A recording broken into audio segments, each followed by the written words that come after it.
ជំរាបសួរបងប្អូនយើងត្រឡប់មកវិញជាមួយនឹងរឿងវាងស៊ុនភាគទី3ដែលជាភាគបន្តរបស់យើងទៀតហើយហ្នឹងហើយបងប្អូនមុនទៅចូលទៅដល់ខាងសម្រាប់សាច់រឿងសូមបងប្អូនទាំងគ្នាជួយចុច share ឲ្យ admin ម្នាក់មួយផងដើម្បីជាកម្លាំងចិត្តព្រោះមួយយ៉ាងហ្នឹងដូចឃើញថាខ្វះអ្នកមើលខ្លាំងមែនទែនមកពីរឿងហ្នឹងអត់ល្អមើលឬមួយក៏យ៉ាងម៉េចនោះទេចឹងសង្ឃឹមថាបងប្អូនទាំងគ្នានឹងជួយ admin ម្នាក់មួយដើម្បីឲ្យអ្នកដទៃទៀតមើលកាន់តែច្រើនហើយ admin មានទាំងមាត់លេបក្នុងការសម្រាយរឿងបន្តសាច់រឿងក្នុងភាគនេះចាប់ដើមឡើងនៅពេលដែលវាងស៊ុនរបស់យើងបានទៅតាមយកនៅកាបូបចេញពីដៃរបស់ចៅយុនណាមួយអំបញ្ញមិញនេះរត់កិច្ចចេញអំពីការបាក់ដីថ្មពីខាងលើទៀតធ្វើគេមកមកក្តៅក្រហាយជាខ្លាំងរួចហើយក៏បាបញ្ជាកូនចៅទៅពិនិត្យរមមើលថាតាមមានរឿងកាត់ឡើងវាងស៊ុនបានឃើញថាដូចជាអត់សូវស្រួលប្រមាណនោះទេតែក៏ល្អដែរឲ្យគេស៊ើបអង្កេតមុនខ្លួនទៅពេលហ្នឹងក៏មានបរិបម្នាក់ដើរមើលចុះឡើងស្រាប់តែជើងរបស់គេជន់ជាមួយនឹងត្រាអ្វីមួយយ៉ាងដែលបណ្ដាលឲ្យភ្លើងជាគៀងនៅម្ដុំបរិវេណនោះឆាបឆេះកន្លែងនេះក៏ត្រូវបានគេស្គាល់ថាជាវិមានមរតកអមតៈនៅទីកន្លែងនោះក៏មានដើមម្ដាមហើយនឹងព្រលឹងរបស់ពពកបរោះមួយផងដែរតាមរយៈចំហាយធម្មពលរបស់គាត់វាងស៊ុនដឹងថាគាត់ប្រកាសជាម្ចាស់នៃវិមានក្រោមដីនេះហើយមើលទៅឯចៅយុននៅវិញគឺថាខ្វះខខ្លាំងមែនទែនទីបំផុតគេស្វែងរកដើមនេះឃើញហើយក៏មិនចង់រួញរាយូរដែរក៏បញ្ញាប្រាប់ឲ្យកូនចៅរបស់គេនឹងឆាប់ទៅដល់ដើមនោះជាបន្ត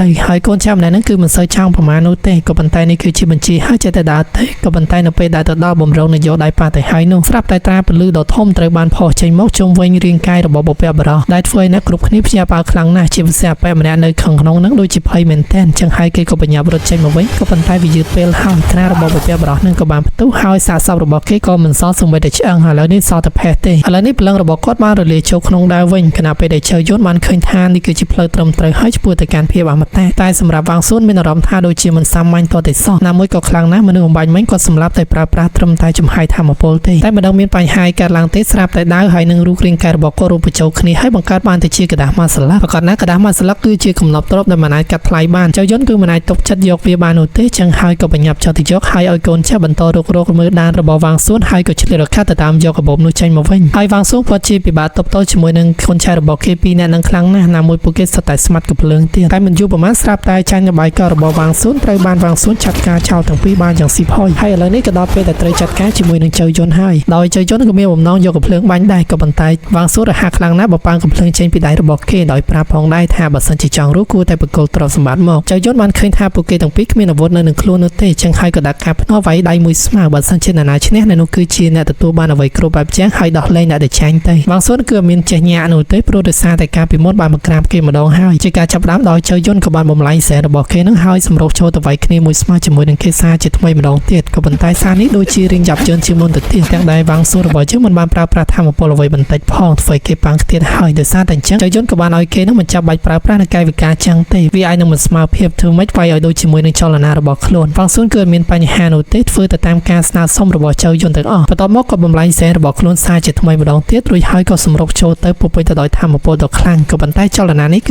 ជាចលនាការពីមុនដែលវាងស៊ុនធ្លាប់ជួបចឹងហើយគេ counter បានយ៉ាងងាយស្រួលថែមទាំងប្រើប្រាស់នៅសម្លេងកូរ៉ុនតែនឹងមកឆក់គេលបកាច់ប្រកិនទៀតក្នុងគណៈពេលនេះចៅយុនគឺគ្មានមក BA ជាមួយនឹងវាងស៊ុនទេត្រូវបានគេវាយនឹងទ្រាំតែគេមានអារម្មណ៍ថាស្នេហ៍កុងហ្វូមួយនេះដូចជាស្នេហ៍តែគេបញ្ចុតជាមួយនឹងវាងស៊ុនខ្លាំងណាស់ក៏ប៉ុន្តែមុខមាត់ហើយនឹងសក់ក្បាលគឺខុសគ្នាទាំងស្រុងប្រហែលជាមិនមែនគេទេតែដោយសារតែខ្លាចវាងស៊ុនសម្រាប់គេក៏យកព្រមចោះចាញ់ហើយក៏សុំហៅថាផ្សិច្បងរួចហើយក៏បកគលនៅកំណប់ទ្រព្យទៅកាន់វាងស៊ុនដោយស្រួលតែវាងស៊ុនគឺមិនអាចដោះលែងគេដូចងាយចឹងដែរចឹងហើយក៏ជូនមកដៃចំកញ្ចឹងកស្លាប់បាត់ទៅបន្ទាប់មកវាងស៊ុនក៏ចាប់ផ្ដើមធ្វើការពិនិត្យទៅលើទ្រព្យសម្បត្តិដែលគេទទួលបានទាំងអស់នៅក្នុងដៃរបស់ខ្លួនហើយមិនដឹងនោះទេថាវាបញ្ចេញពលឺបានដោយរបៀបណាដោយពេលហ្នឹងស្រាប់តែមានចំហាយធម្មពលជាច្រើនបានហូរចេញពីគម្ពីរព្រមទាំងចេញមកពីក្បួនធម្មពលបង្កើតបានទៅជារូបរាងរបស់មនុស្សមួយដែលវាគឺជាទម្រង់ព្រលឹងនោះទេថែមទាំងមានសម្លេងអាចនិយាយបានទៀតរាល់សម្លេងរបស់គាត់នីមួយៗគឺតែតាន់ជាមួយនឹងស្នេហ៍គុណនៃគម្ពីរដែលបានតែសែននៅជុំវិញរាងកាយរបស់វាងស៊ុននឹងឯងឱកាសដ៏ល្អបែបនេះវាងស៊ុនគឺមិនអាចឲ្យវាកន្លងផុតទៅបាននោះទេគេក៏ព្យាយាមទន្ទិញនៅពាក្យរបស់បុព្វបុរសនោះព្រោះថាពាក្យទាំងនេះគឺតែតាន់ជាមួយនឹងវិជាក្បាច់គុណស្នេហ៍ទាំងអស់នេះគឺតែតាន់ជាមួយនឹងការបំលែងគ្រឹះធម្មពលតាមរយៈការស្រូបនៅប្រភពធម្មពលឈីព្រលឹងរបស់បុព្វបុរសនោះបានបាញ់ធម្មពលចូលក្នុងរាងកាយរបស់គេឲ្យកាន់តែកើនឡើងនៅធម្មពលឈីមួយកម្រិតទៀតហើយក៏មិននឹកស្មានទេក្រោយពីបានវឹកហាត់តែបន្តិចសោះអំណាចធម្មពលមួយចំនួនដែលកប់នៅក្នុងខ្លួនប្រាណដូចជាបានដាស់ឡើងដោយពេលនោះគាត់ក៏បានបបទុះនៅធម្មពលដ៏ខ្លាំងវាងស៊ុនគិតថាចាប់ហើយក៏ប៉ុន្តែនៅទេបុព្វបុរសនឹងគាត់បានជប់ដើមមួយហើយក៏ចាប់ផ្ដើមបង្កើតនៅចលនានៃការវាយប្រហារកាប់ឆ្វងឆ្វាំងពេញនោះសូម្បីតែវាងស៊ុននឹងស្ទើរតែកិច្ចមិនទាន់ផងហើយឆ្ងល់ខ្លាំងណាស់ថាតើគាត់កំពុងតែចង់ធ្វើអីក៏ប៉ុន្តែបើយោងទៅតាមចលនានៃការកាន់ដៃរបស់គាត់ក៏ទំនងជាវិជាមកពីគម្ពីរដោយទេបុរាណស្ថិតនៅក្នុងរឿងព្រេងនិទានក៏ប៉ុន្តែមើលទៅតាមសកម្មភាពរបស់គាត់ដូចជាមានអារម្មណ៍ថាខាងមូសមកក្តៅក្រហាយមិនដឹងនោះទេវាងស៊ុនក៏ព្យាយាមកិច្ចចេញពីទីកន្លែងមួយទៅទីកន្លែងមួយព្រោះថាបុព្វបុរសម្នាក់ហ្នឹងកាប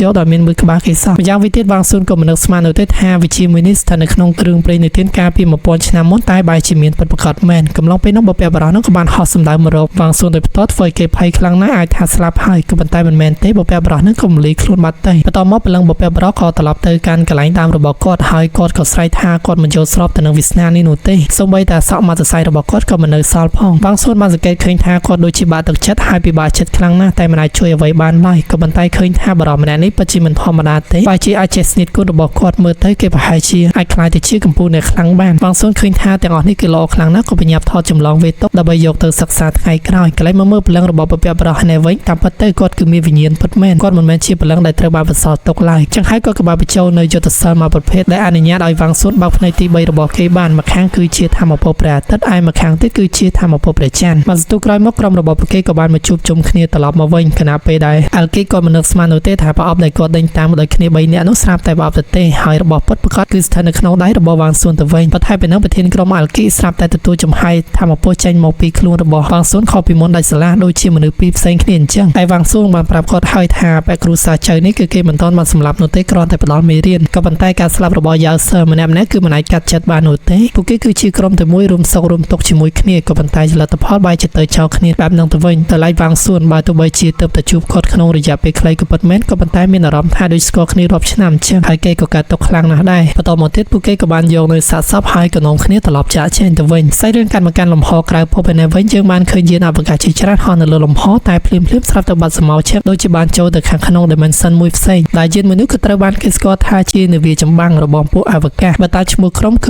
ជានាវាចម្បាំងឈាមប្រផេះត្រូវបានដឹកនាំទៅដោយប្រធានក្រុមម្នាក់មានឈ្មោះថាលីយ៉ុងខណៈពេលនេះគេក៏បានមកជួបជាមួយនឹងថ្នាក់លើដែលត្រូវជាចវាយដោយចវាយរបស់គេម្នាក់នឹងបានដាក់បញ្ជាឲ្យគេបង្រួបបង្រួមអ្នកដែលចេះក្បាច់គុនទាំងអស់ព្រមទាំងបង្រួបបង្រួមពិភពលោកឲ្យคล้ายទៅជាពិភពតែមួយដែលនេះគឺជាគម្រោងការរបស់សម្ព័ន្ធមួយដែលមានឈ្មោះថាសម្ព័ន្ធ mindset យើងអត់សូវដឹងច្រើនទេចាំតិចទៀតយើងនឹងដឹងបន្តចវាយម្នាក់នឹងគាត់ក៏បានឲ្យកម្រៃរួចហើយបើសិនជាលីយ៉ុងម្នាក់នឹងធ្វើការបរាជ័យគាត់ប្រកាសជាទទួលបាននៅផលកម្មបន្តមកទៀតគាត់ក៏បានឆែកមើលផែនទីទាំងអស់នៅលើភពផែនដីហើយក៏មានវត្តមានរបស់វ៉ាងស៊ុងរបស់យើងស្ថិតនៅក្នុងតំបន់ដែលគេកំពុងតែធ្វើការត្រួតពិនិត្យដែរក្រោយពីបេសកកម្មហើយទីបំផុតវ៉ាងស៊ុនក៏មានសិទ្ធិអាចចូលរួមជាមួយនឹងភ្នាក់ងារសម្ងាត់របស់ពួកគេបានដោយជោគជ័យហើយនឹងពេញសិទ្ធិដើម្បីជារង្វាន់លើកទឹកចិត្តគាត់ក៏បានបកគោលនៅសភៅមួយក្បាលដែលវាតាក់ទិនជាមួយនឹងវិជាអមតៈតែការស្វែងយល់ពីវាដូចជារៀងពិបាកខ្លាំងមែនទែនវាក៏ទំនងជាសភៅដែលត្រូវបានមនុស្សម្នាក់មានឈ្មោះថាចាំងតៅលៀនតុកចោលឈ្មោះមួយនេះគឺសំដៅទៅលើបុព្វបុរសដែលគេបានជួបការពីយប់មិញនៅឯរូងភ្នំនេះឯងវិធីសាស្ត្ររបស់គាត់គឺពិតជាអាចកំបាំងខ្លាំងមែនទែនហើយក៏ពិបាកយល់ខ្លាំងណាស់ដែរក៏ប៉ុន្តែសម្រាប់ក្មេងដែលមានទេពកោសល្យដូចជាវ៉ាងស៊ុនប្រធានក្រុមគិតថាប្រហែលជាគេអាចស្វែងយល់ពីវាបានវ៉ាងស៊ុនគឺធានាថាមិនឲ្យគាត់ខកចិត្តទេព្រោះថានៅកំឡុងពេលនោះគាត់ទទួលបាននៅមរតករបស់បុព្វបុរសនោះដែរទោះបីជាវាត្រូវចំណាយពេលយូរក្នុងការសិក្សាស្រាវជ្រាវក៏ពិតមែនតែវាមិនមែនជាបញ្ហាទេវ៉ាងស៊ុនក៏ចង់ធ្វើការហ្វឹកហាត់ឲ្យបានលឿនបំផុតតាមដែលធ្វើទៅបានជាពិសេសជាងនឹងទៅទៀតគឺជាកតាកម្ពីអាចកំបាំងដែលគេបានយកមកពីរូងភ្នំនោះសូមឲ្យលោកប្រធានក្រុមនោះកូពីគេមកស្លឹកមកចង់ធ្វើការស្វែងយល់រឿងនេះគឺគ្មានបញ្ហាសម្រាប់ប្រធានក្រុមនោះទេក៏ប៉ុន្តែប្រាប់គេដែរថាត្រូវតែធ្វើមួយក៏បង្ខំឲ្យលើពីសមត្ថភាពរបស់ខ្លួនឯងពេកអីបន្ទាប់មកគាត់ក៏បានយកกระดาษនិមិត្តសញ្ញានោះទៅឲ្យលោកគ្រូរបស់គាត់กระดาษមួយនោះក៏ពិតជាតាក់ទងជាមួយនឹងព្រឹត្តិការណ៍កាលពី